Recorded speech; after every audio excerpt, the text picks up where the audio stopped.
दोस्तों, हम सभी के जीवन में ऐसे समय भी आते हैं जब हम टूट जाते हैं, दुख में डूब जाते हैं, चिंता और भय से घिर जाते हैं। तब हमें समझ नहीं आता कि हम क्या करें।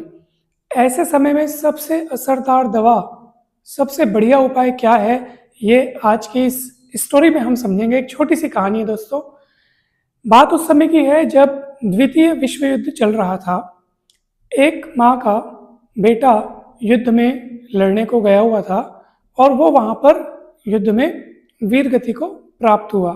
अब वो माँ का इकलौता पुत्र था, जो कि उस माँ को जान से भी अधिक प्यारा था, प्राणों से भी अधिक प्यारा पुत्र जब युद्ध में वीर गति को प्राप्त हो तो ये बहुत ही बड़े दुख की बात है।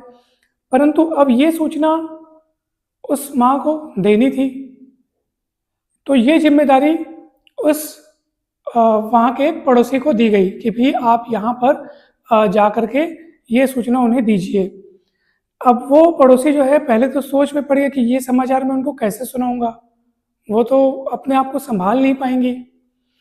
तो उस पड़ोसी ने क्या किया, अपने 2-3 मित्रों को इकट्ठा किया और फिर वे साथ में उनके घर गए और बहुत ही धीमी आवाज़ में कहा कि मैं आपको एक समाचार सुनाना चाहता हूँ। और उसने आगे कहा कि आपका पुत्र युद्ध में वीर गति को प्राप्त हुआ। धीरे से उसने कहा। जब वो ये समाचार उनकी माँ को सुनाया तो जैसे वे उनके घर गए तो उस समय माताजी क्या करी थी, किचन में काम कर रही थी, किचन में पोछा वगैरह वो लगा रही थी। तो जैसे ये उनके घर गए तो उनको बैठने के लिए कहा और उसके बाद उन्होंने अपना जो उनको कहना था, जो उन्होंने समाचार सुनाना था वो सुनाया। तो समाचार सुनने के बाद माँ जो है एक पल को रुकी, परंतु वो फिर से कंटिन्यूअसली उसी काम में वो जारी रही जिस काम को वे कर रही थी। यानी वो किचन में जो उनका जो काम चल रहा था, पहले उनके आने के पहले जो काम चल रहा था, वही काम वो कंटिन्यू उसमें वो संलग्न रही, जारी रही। मतलब उनका जो रिस्पॉन्स था वो बिल्कुल अविचलन भरा था। यानी कि वो एक पल को रुकी जरूर, लेकिन वो अपने आप को बहुत अच्छे से संभाल पाई और उसी कार्य को वो कंटिन्यू कर रही थी। जो उनका पोछा लगाने का काम था, किचन में साफ सफाई का काम था, वो कंटिन्यू वो कर रही थी। जब पड़ोसी जो है वो जो अपने मित्रों के साथ आए हुए थे, जब वो उनको समाचार सुना करके जब उनसे कहा कि अब हम लोग चलते हैं, जाते हैं करके, तो माता जी ने उनसे कहा कि बैठो बैठो, चाय पी कर जाइए, चाय बस रखी हूँ, चाय पी करके जाइए। तो वे पड़ोसी जो है वो इस व्यवहार को समझ नहीं पा रहे थे कि माता जी का इकलौता जो प्राणों से प्यारा पुत्र है वो युद्ध में वीर गति को प्राप्त हुआ है। हम सोच रहे थे कि हम ये समाचार उनको कैसे सुनाएंगे, लेकिन ये माता जी बिल्कुल नॉर्मल है। ये अपने आप को ऐसा नहीं कि एकदम ज़्यादा भावनाओं में बह गई या अनकंट्रोल्ड कंडीशन में पहुंच गई, ऐसा तो हमने नहीं देखा। हमने तो बहुत नॉर्मल देख रहे हैं हम लोग, मतलब आश्चर्यचकित हो गए।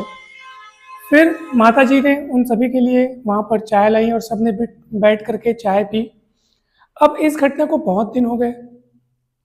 बाद में वो पड़ोसी उस माताजी के घर में आया और उनसे पूछा कि अपने पुत्र की मृत्यु का समाचार सुनकर जिस आपने उसको जिस तरह से लिया, हम वास्तव में आश्चर्यचकित रह गए, परंतु हम इस चीज़ को समझ नहीं पाए कि आखिर ये आपने इसको कैसे लिया, यानी इतना नॉर्मली आपने इसको कैसे समझा। तो ये मैं आपसे जानना चाहता हूँ। तब उस माँ ने कहा कि एक बार मेरी दादी ने मुझे ये बात बताई थी कि चिंता, शोक और बड़े से बड़े दुख की दवा है कार्य। जो काम आप कर रहे हो उसको कंटिन्यूअसली करो, उसमें आप रुको मत। चाहे भले बाहर कौन सी घटनाएं हो रही हैं, चाहे कितनी ही अनचाही घटनाएं हो रही हैं, उनमें हमारा नियंत्रण नहीं है। हमारा नियंत्रण कम से कम उन बातों में तो है जो हम कर रहे हैं, हमारे हमारे वश में जो है, हम वो तो कर रहे हैं। तो उस समय हमसे जो करने की अपेक्षा की जाती है या जो अपना बेस्ट कर सकते हैं, हम वो तो कर रहे हैं। यानी चिंता और शोक की सबसे बड़ी दवा है, सबसे बड़ा उपाय है स्वयं को कार्यों में व्यस्त रखो, ताकि हमको शोक करने का, चिंता करने का हमको समय न मिले। हमारा जो विचार है, हमारे जो दिमाग है, वो कार्यों में जब संलग्न रहेगा तो हमको इधर दुखी होने का समय नहीं मिलेगा। दोस्तों, जो हो चुका है, जिसको हम बदल नहीं सकते, अब जब बदल नहीं सकते तो उनके उसके बारे में शोक में डूबने से अच्छा है कि हम कार्य में व्यस्त हो जाएं, कार्य करते रहें, ताकि हम अपने आप को, अपनी चेतना को दुख में या एकदम ज़्यादा शोक में न ले जा करके हम कुछ न कुछ रचनात्मक करते रहें, कुछ न कुछ काम में संलग्न रहें। इस तरह से हम अपने आप को भारी दुख में डूबने से बचा सकते हैं। दोस्तों, ये चिंता, शोक और दुख की सबसे बड़ी दवा है। चाहे जीवन में कुछ भी क्यों ना घट रहा हो, हमको जितना हो सके रोज जो हमारा नियमित, जो हमारा रूटीन है, उसमें बने रहना चाहिए।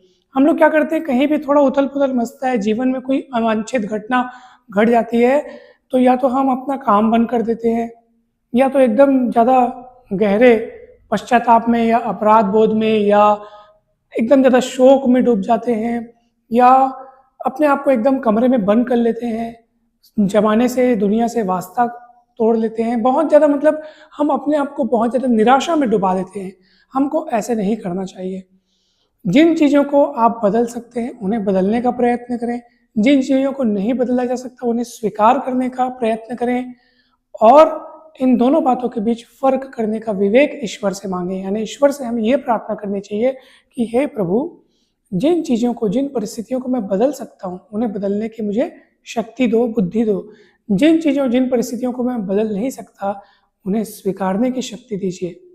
और क्या बदल सकता हूँ और क्या नहीं बदल सकता, इन दोनों बातों में फ़र्क करने का विवेक प्रदान कीजिए। तो दोस्तों, जब भी जीवन अपने लय से चलते जाता है। दोस्तों, जब भी जीवन में चाहे कैसे भी घटना हो, हमको ये प्रयास करना चाहिए कि हम उससे जितना अधिक हो सके अविचलित रह सके, यानी कि समभाव में रह सके, यानी कि ज़्यादा उससे अफेक्ट न हो। जीवन को एक स्वप्न की तरह माने, तभी ये पॉसिबल हो सकता है कि जब आप बाहरी दुनिया से एकदम निष्प्रभावी रहेंगे। जब हम जीवन को एक स्वप्न की तरह लेंगे, घटनाएं घटती जाएंगी, बस उनको एक दर्शक की तरह देखना होगा हमें, क्योंकि हम घटना में जितना ज़्यादा डूबेंगे दोस्तों, उतने ही अधिक चोटिल होंगे, उतने ही अधिक दुखी होंगे। दर्शक की तरह देखने का अर्थ ये नहीं कि कोई घटना घट रही है हमारे अनचाहे अनुसार और उसमें हम कुछ करें भी ना, ऐसा नहीं।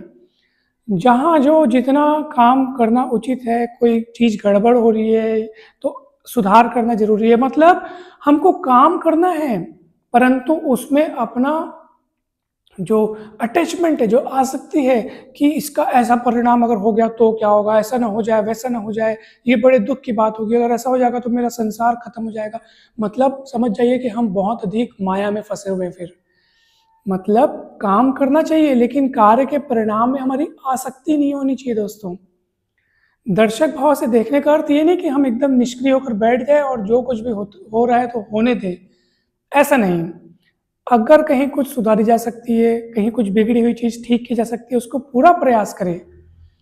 हर बिगड़े हालात को सुधारने का हमें प्रयास करना चाहिए, लेकिन मन में चिंता न पाले हुए, दुख न पाले हुए, निराशा न पाले हुए, इन सारे भावों को मन से निकाल करके हमें जो उचित है वो कार्य करना चाहिए। और नकारात्मक भावों को, विचारों को जो हमें निराशा में डुबाते हैं, उन्हें खुद से दूर करना चाहिए। यही सर्वश्रेष्ठ दवा है, और ऐसा करने के लिए आपको कंटिन्यूअसली व्यस्त रहना चाहिए। जो व्यक्ति व्यस्त रहता है, उसे फालतू सोचने का, चिंता के विचारों को लाने का, दुख के, निराशा के विचारों को लाने का समय ही नहीं मिलता। क्योंकि आखिर दुख हमको देता कौन है? विचार ही तो देते हैं। हम कोई अवांछित घटना घट जाती है, उसको सोच सोच के दुखी होते हैं। जब हम व्यस्त रहेंगे तो हमारा दिमाग उसमें रहेगा, तो हमको ये सब चीज़ों का सोचने का समय ही नहीं मिलेगा। इसलिए जितना हो सके खुद को व्यस्त रखें, रचनात्मक कार्यों में संलग्न रखें।